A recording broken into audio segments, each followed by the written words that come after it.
G'day folks, Andy here from McDowall Manor.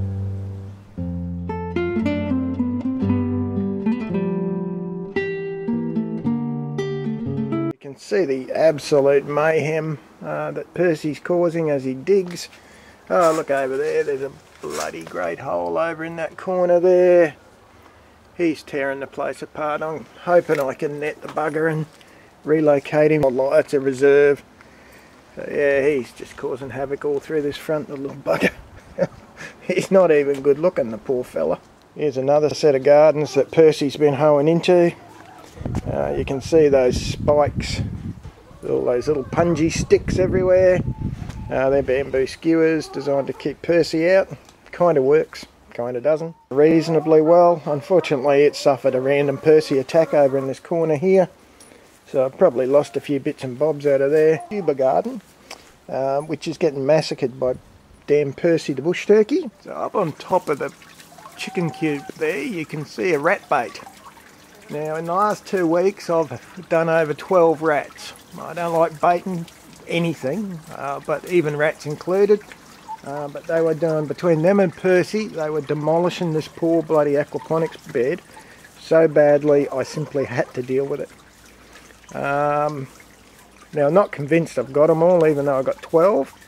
So what I've done is, instead of using my normal crop of lettuce, I've put tomatoes in. They seem to be a little bit less likeable for the critters. There's a few more tomatoes you can see in the middle. They're going quite well now, flowering.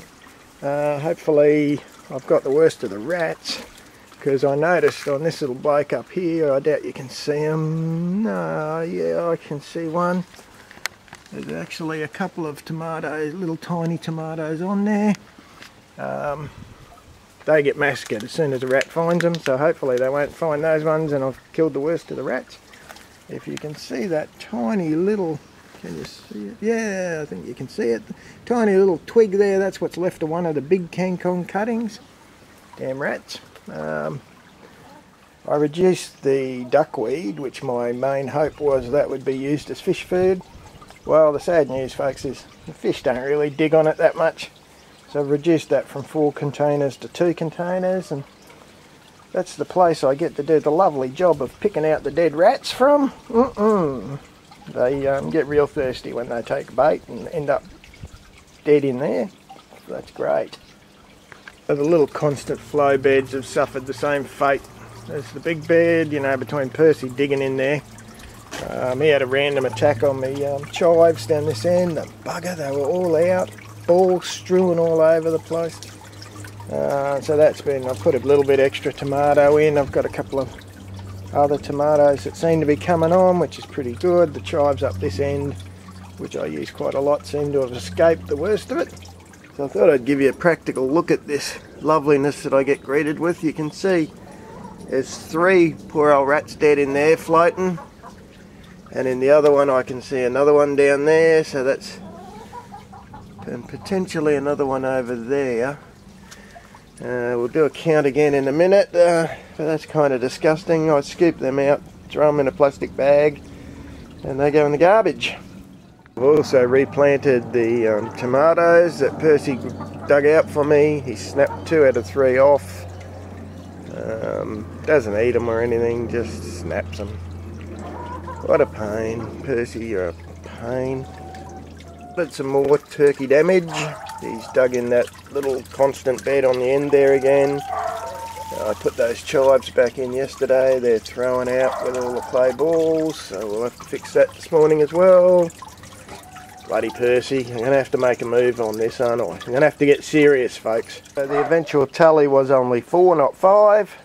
Having said that, 4 was the most rats I've ever got in a single night.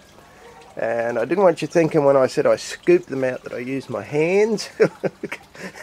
There's no way I'm coming that caper. There's the scoop that I use, folks. So, day 1 after the build. No rats. Happily to report no rats, folks. There's Percy has been in the tuber bed. That's the Yacon rhizome there. You can see he's dug up a sweet potato over there, and he's actually had a go at eating that one, which I find very interesting because he doesn't normally do that. So what we're looking at really is just a bit of damage in this tuber bed. Looks like I'll have to skewer that, but otherwise there's no rats. So I'm pretty happy with that. And so this is what we've ended up with. I normally use the black shade cloth, but it's 90%. It was far too thick. It's causing everything to bolt.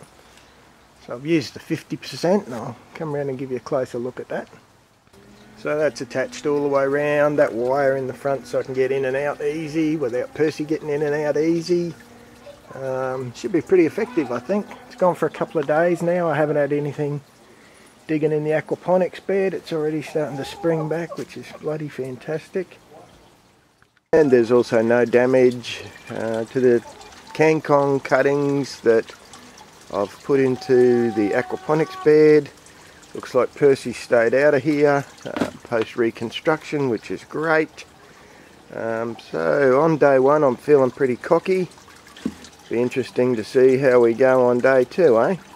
And we've done our typical solution in the tuber bed with the bamboo skewers. That should sort the little bugger out. And so the dusk settles on another day at the manor. The chickens are heading off to bed. That's Coral up on the door. She's the guard chook. She's the last one that goes in. Daddy normally has to put her on a perch, the stupid thing. But yeah, hope you have a good one, folks. And I'll update you when I find out whether my Percy and rat saga is continuing or whether I've solved the problem. I'm pretty comfortable with the rats now. In the last 2 days I've only had one little deady. So I think we've wiped out them, thank God, because it got to a grand total of 17. And let's hope the sticks and stuff do its work for Percy. Alright, have a good one, eh? See ya!